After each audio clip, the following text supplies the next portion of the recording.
L'histoire, c'est le récit des événements de la vie des hommes du passé. La comptabilité, quant à elle, est la technique d'organisation de l'information financière d'une organisation.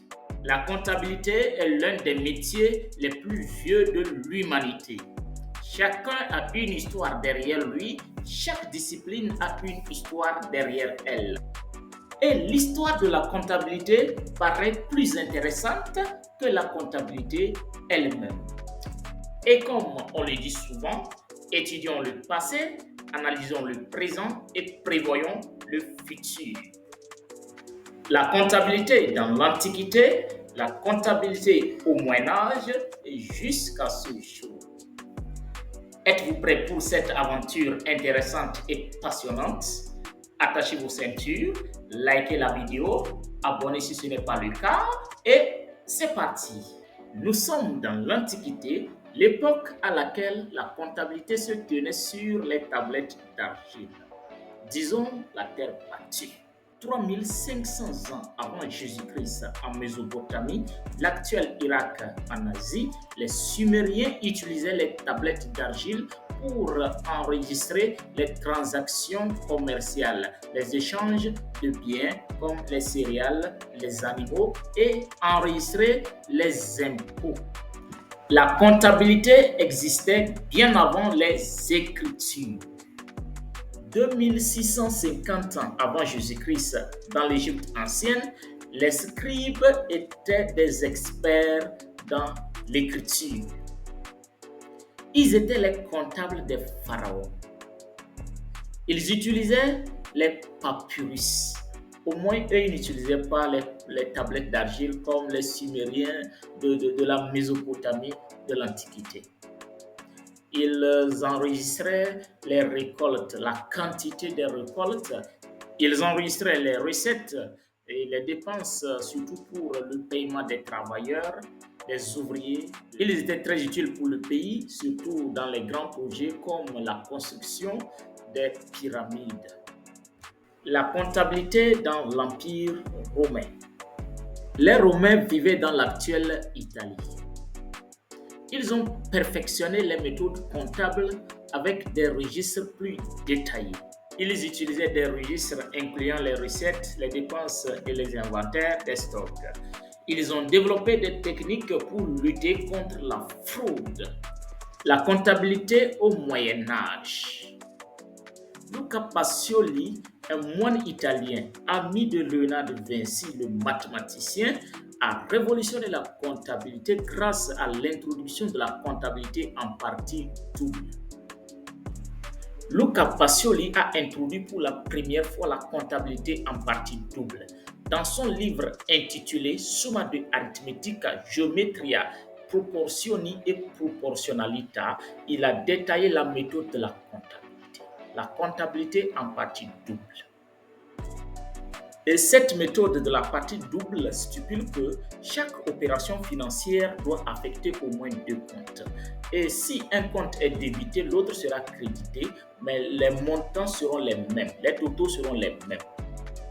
Exemple, si par exemple un client vient acheter les marchandises à notre niveau, nous n'allons pas nous contenter d'enregistrer l'argent que nous avons reçu du client seulement, mais nous allons aussi nous contenter des marchandises que le client a prises.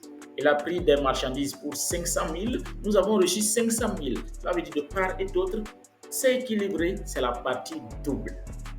Luca Pacioli est vraiment un génie de la comptabilité. Le fait d'écrire la méthode de la comptabilité fait de lui le père fondateur de la comptabilité moderne. J'aurais souhaité être un moine togolais qui aurait écrit la méthode de la comptabilité pour être aussi le père de quoi? La comptabilité lors de la révolution industrielle. Les années 1700-1800 ont été des années de la révolution industrielle. Les grandes entreprises naissent, les grandes usines surgissent. Il faut une comptabilité plus rigoureuse pour la sécurité des finances. La comptabilité devient un outil indispensable, incontournable pour les grandes sociétés. Au cours de cette période de la révolution industrielle, avec la naissance des sociétés par action qui demandent des fonds auprès de plusieurs investisseurs, les normes comptables internationales ont vu le jour pour standardiser des pratiques comptables. La comptabilité devient plus rigoureuse au cours de cette période de la révolution industrielle. Les principes comptables sont énoncés et bien respectés. C'est au cours de cette période aussi que les machines à calculer ont vu le jour pour au moins aider les comptables dans leurs tâches qui étaient très fastidieuses. La comptabilité au XXe siècle. Le XXe siècle a été une période de transformation et d'innovation majeure pour la comptabilité. La Grande Dépression des années 1930 a mis en lumière la nécessité de régulation plus stricte pour assurer la transparence et la fiabilité des états financiers. L'avènement de l'informatique dans les années 80 a transformé la comptabilité. Les ordinateurs personnels et les logiciels comptables comme Excel ont permis d'automatiser de nombreuses tâches comptables. Les technologies sont développées pour l'automatisation et la sécurisation des données comptables. Avec la robotisation et l'intelligence artificielle d'aujourd'hui, la tenue de la comptabilité semble être un jeu d'enfant.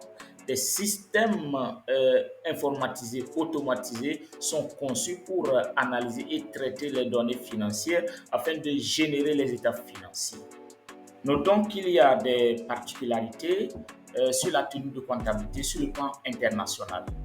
Au niveau du système anglo-saxon, par exemple, le plan comptable ne juge pas obligatoire les numéros de compte lors des enregistrements comptables, alors qu'au niveau du système francophone, c'est obligatoire.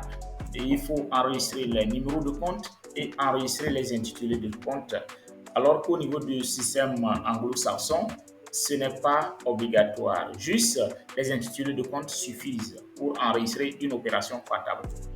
Et il faut noter aussi que les plans comptables peuvent différencier d'un pays à l'autre. Par exemple, la France a son plan comptable à part et les pays de l'Afrique ont leur plan comptable à part.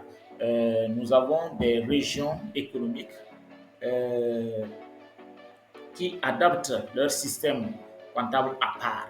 Par exemple, au niveau de l'espace OADA, notre système comptable est le système comptable de l'Organisation pour l'harmonisation en Afrique du droit des affaires. Et tout récemment, nous avons adapté également le système comptable des entités à but non lucratif pour les associations et les entités à but non lucratif, bien entendu. Donc, chaque région économique a son plan comptable par ses principes ou bien ses lois à part.